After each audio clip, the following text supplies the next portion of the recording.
Every time Bitcoin makes the news, someone says it. A journalist, a politician, an economist on cable TV. They furrow their brow, shake their head, and say, but Bitcoin uses as much electricity as a small country. And then they move on, like that settles it. Case closed. Bitcoin is wasteful. Bitcoin is destroying the planet. It's the most common criticism of Bitcoin. And on the surface, it sounds devastating. So today we're going to do something the critics almost never do. We're going to actually look at the numbers. Not the headlines, the numbers. Welcome to Exit Velocity. Last episode, we talked about whether governments can ban Bitcoin. Spoiler, they've tried and they've failed. But even people who accept that Bitcoin works often get stuck on the energy question. And I get it. We're all told to reduce our carbon footprint. We recycle. We buy electric cars. And here comes Bitcoin, apparently burning through terawatt hours like there's no tomorrow. It feels wrong. But here's the thing. That feeling is based on a framework that doesn't hold up once you examine it. And it starts with a question nobody seems to ask. Compared to what? Bitcoin mining uses roughly 150 terawatt hours of electricity per year.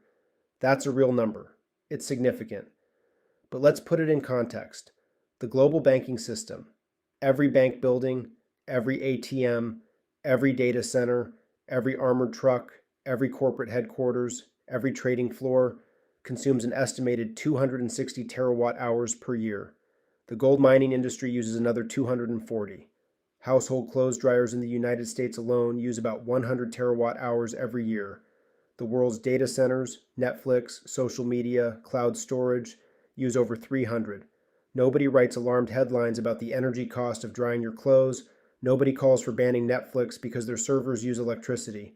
Because we intuitively understand that energy use isn't the same as energy waste. Something is only wasteful if the energy doesn't produce value. And that brings us to the real question. What does Bitcoin's energy actually do? It secures a global monetary network that operates 24 hours a day, 7 days a week, 365 days a year. It processes transactions for anyone, anywhere, with no intermediary. It protects over $1 trillion in value. It has maintained 99.98% uptime since 2009. It provides financial access to billions of people who have been locked out of the traditional banking system. That's not waste. That's one of the most efficient security systems ever built.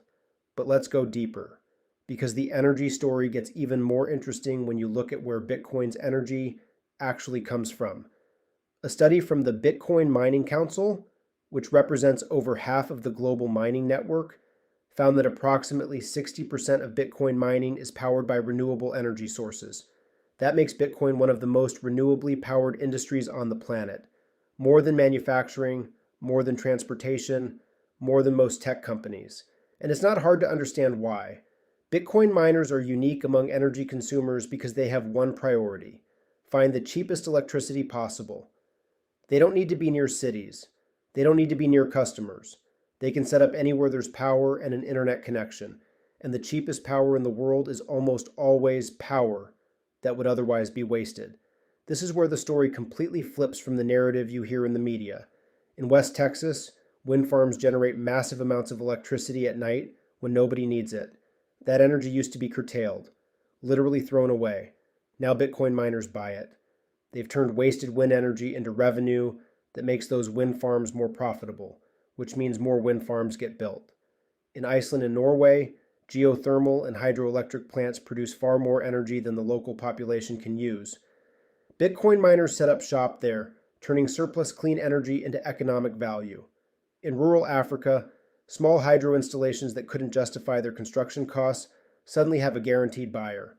Bitcoin mining is literally making renewable energy projects financially viable in developing countries that need them most. And then there's methane. This might be the most important part of the entire energy debate, and almost nobody talks about it.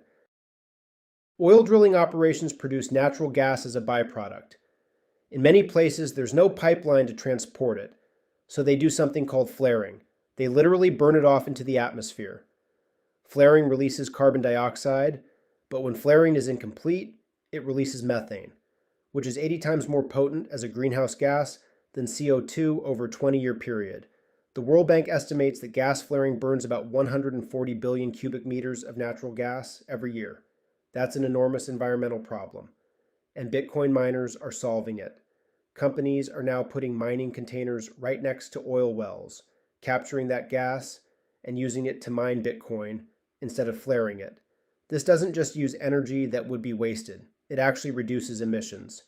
The methane is burned more completely in a generator than in an open flare, meaning less methane escapes into the atmosphere. Bitcoin mining is literally making the oil industry less polluting. Let that sink in.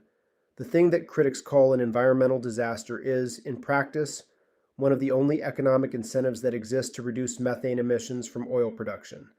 Now, I want to address the argument you sometimes hear that Bitcoin should just switch to a less energy-intensive system. This usually comes from people who point to proof of stake, the consensus mechanism used by some other cryptocurrencies. Here's why that argument misses the point. Bitcoin's energy expenditure isn't a bug, it's the feature. The reason nobody can cheat, hack, or manipulate Bitcoin is precisely because changing the ledger requires an enormous amount of real-world energy.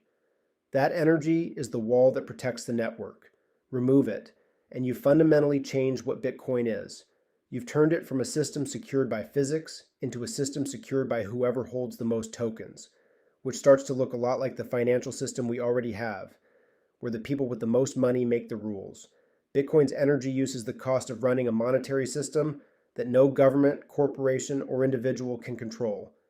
If you think that's worth doing, if you think the world needs at least one form of money that can't be debased, frozen, or confiscated, then the energy isn't waste. It's the price of financial sovereignty, and that price is going down, not up. Every year, mining hardware gets more efficient. Every year, a larger percentage of mining shifts to renewables. Every year, more miners are capturing stranded and wasted energy. The trend line is clear. Bitcoin is getting greener, not dirtier.